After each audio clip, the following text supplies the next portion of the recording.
Hey friends, I hope everyone is home safe and sheltered in place. I am currently sitting on my mom's back deck just outside of Atlanta, about 10 minutes away from where Beth and I are holed up in the RV. We've been sheltered in place for, I guess, going on 5 or 6 weeks already. Haven't seen anybody but my mom. As many of you may know, I lost my spleen in an automobile accident many years ago, and as a consequence, I fall into that category of immunocompromised folks, so I'm trying to stay cautious and be extra careful. So I wanted to jump online and talk about something that is close to my heart. As many of you know, I've spent a large part of my career teaching. Hey, Johnny B. And I want to address something that I think is kind of a current event as a result of the situation that we have found ourselves in. So COVID-19 hit, and as the world has really started social distancing and ultimately sheltering in place, hey, what's up, George? Everyone has hurried to replace their in-person conferences with virtual events. For the most part, this is amazing, and I'm really glad that people are starting to do this. This is how we continue to connect with people despite the fact that we're not able to go out and get together in person. But let's be honest, not everything fits in a Zoom-shaped box. So I want to spend the next 5 minutes or so explaining what I mean by that and how understanding this can help you run better online events, connect with people a little bit better, and ultimately just create a better sense of connection. Hey, what's up, Eric? If any of what I'm saying resonates with you, I hope that you will drop me a comment below and let me know that this is something that's useful to you. And if you want to hear more on the topic, I'll be doing a few more videos like this over the next few days as well. What's up, Renato? So I'm going to spend the next 5 minutes or so explaining what I mean by not everything fits in a heart-shaped box, in a Zoom-shaped box. Yeah, so let me just jump straight to it. So what do I mean by not everything fits in a Zoom-shaped box? Ultimately, what I really mean is that not everything translates well into a conference call or webinar style format. What's up, Matthew? Hey, Tracy. In fact, I think, for most folks, if you're honest with yourself, I bet that just last year, or maybe even last week, you were probably sitting on a GoToWebinar or a WebEx or a Zoom event, and hopefully while you were muted, you said out loud, man, these are stupid, or if I have to join one more fucking conference call, right? But the reality, hey Shannon, the reality is that this isn't Zoom's fault, and it's not some intrinsic problem with GoToWebinar or Cisco WebEx or really any of the technology itself. The problem is that ultimately the message doesn't always match the medium here, right? So, here we are trying to take every type of online event, every type of connection we've made, and we're trying to jam this all into one single framework for connecting with people and getting our message out. And unfortunately, that doesn't always really work very well. Understanding that can help you dramatically improve your events for your attendees, and it can also make them a lot more enjoyable to do. Hey, what's up, Patty? So the first point that I want to address here is that, number one, not everything is better in a one-to-many Zoom-style broadcast format. And I think that's a big part of the problem here, is that everybody's, basically taking what was before a conference or before a training session or a workshop, and now they're jamming it into, again, kind of the typical Zoom-style webinar meeting, where essentially you've got one presenter just talking at you.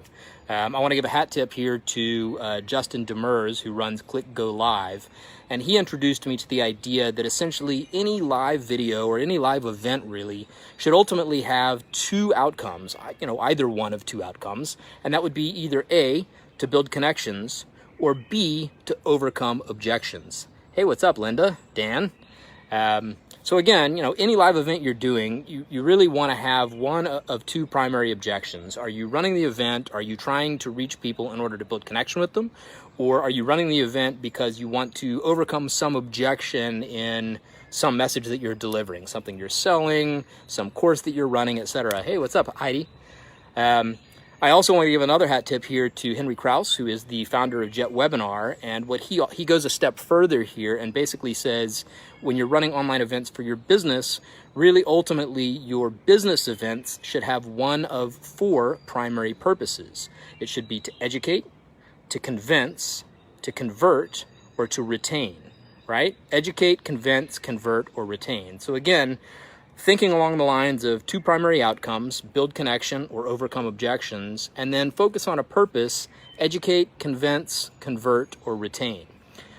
Once you've got this idea or this framework in place, then it's a whole lot easier to then identify which purpose is better suited to which format then for your online event. All right. So for example, if your goal is simply to convince somebody of something, hey mom, then, perhaps a single speaker Zoom room is fine, right? Maybe that's exactly the right medium for the message. You're trying to convince somebody, just having a single speaker in a room with a little chat window on the side, but no additional speakers, no real interactions.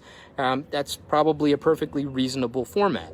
On the other hand, if you're organizing a small group get-together, or maybe you want multiple people on camera, right? Maybe this is just a small group of friends, then if you think about it, maybe FaceTime or even Google Meet is a faster, easier, or better alternative. Hey, Joe. What's up, Ira? On the other hand, if you are organizing a larger community group, right? So maybe you've got more than 6 or 8 people that you're trying to bring together, then indeed, perhaps, breakout rooms in a Zoom meeting, or maybe even using a networking tool like Remo or AirMeet, which allows people to self-organize into smaller groups within a larger group or within a larger session, and even do things like one-on-one video networking inside of the larger event. Maybe that's a better platform and a better format then to connect that larger group of people that are trying to interact and engage. So really, that's pretty much my message today. I didn't want to jump on and do a long session. Hey, what's up, David? So to recap, essentially, again, where I started here today is by saying not everything fits in a Zoom-shaped box. And what I mean by that is simply, make your message match your medium. When you're taking your events from in-person events to online events, when you're taking your workshops or your training sessions, or even just your get-togethers and your meetings with friends, when you're, putting those online and shoving them into some new tool. What's up, Michelle?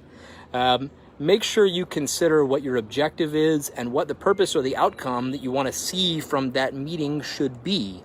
In general, when running a live event, the idea is to focus on either building a connection or overcoming an objection.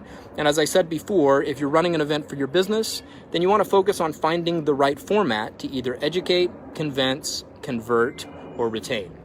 That's basically it for today. I'm happy to hang out and chat with anybody that might have ideas. What's up, Kev? Or thoughts on the topic. For those of you that are looking to start doing live videos or running more online events, I am working on putting together a 5-day mini course for free on running awesome online events that will help you reach the right people, convey the right message, and have a lasting impact. If that's something that you are interested in or something that resonates well with you, please do leave me a comment or a message below. Let me know. So that I can make sure and cover the topics and the things that are most interesting to you and that you want to know about running awesome online events. For those of you that don't know, I ran an event last year, the Cybersecurity Career Summit, and we hit over 341,000 people in 53 countries with the event. We raised money for 3 charities. We had 20 amazing speakers. Overall, it was really a fantastic event by all accounts. We had a great time doing it. And most importantly, I think we had a really tremendous and magnanimous impact on a lot of people. So I look forward to helping other people achieve that goal and do the same thing. Wow, a whole bunch of you guys are joining. What's up, Patrick, Al? Hey, Dilo. What's up, Alex? So thank you for coming and joining and hanging out for this little live session. I don't normally do lives like this, but I am trying to myself overcome any objections about just going live, jumping on my phone. Again, props to Justin Demers for kind of pushing me over the cliff edge here and helping me basically just get out here and do it. So I'm going to be doing more of these little short lives over the next few days just to kind of address some things that come to mind or topics that I think are pertinent to, you know, again, all of us trying to figure out how to connect with each other now that we're not getting together in person, now that we're not hanging out in bars and coffee shops and going to conferences and doing all the things we might normally do. And then from there, like I said, sometime within the next week or so, I'm going to be dropping a 5-day video course, which I actually intend to also film live. What better way to do it than through the medium that I'm using to spread the message? And again, if you're interested in learning more, please let me know what you want to know about running live events or how I can help make sure that the content addresses the things that are important to you. David says, online gaming events, multiple players, single board location, let's talk. Yeah, for sure. I'm into it. Just last week, actually, with a group of friends, we put together an online slash kind of remote in-person poker game. So we hosted an online poker game at one site, and then we used another tool to basically host our audio online amongst friends. I also have another group of friends that are running kind of a online D&D. They've done it both with and without, like, you know, technology, a website to kind of support their games. But I'm also interested in talking more about other types of games and other types of setups. Hey, Joe. Love your office. Yeah, hey, I do too. It's pretty awesome here. We'll share with your daughter who leads and organizes meetings for her org. That would be awesome. I would love that. Please do. I mean, please share with anybody you think would get benefit from this. Again, all of these little videos are just going to be me rambling on about things that I hope are useful and important to somebody besides me. And then the course, the 5-day mini course that I'm going to be releasing again sometime probably next week. What's up, Tacitus?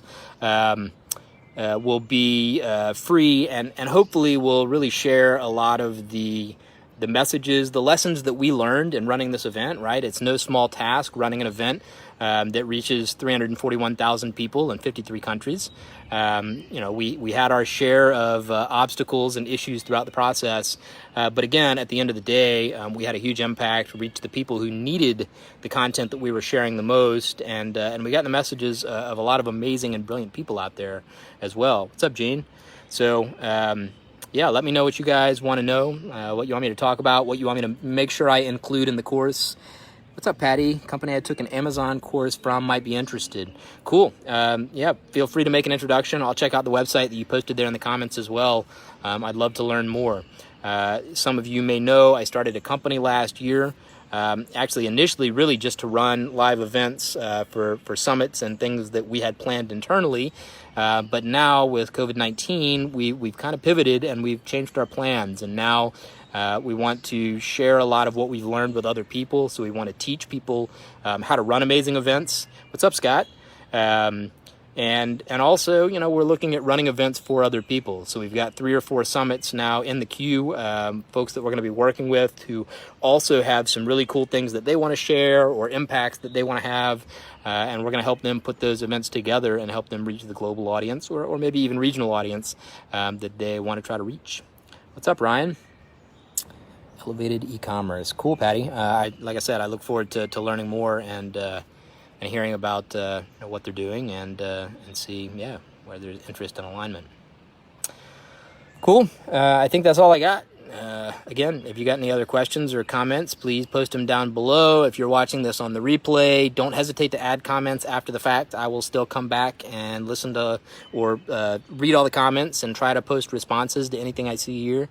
And again, hey, thanks to everybody that came and hung out live. This has been a blast, and I look forward to doing more of these over the next several days.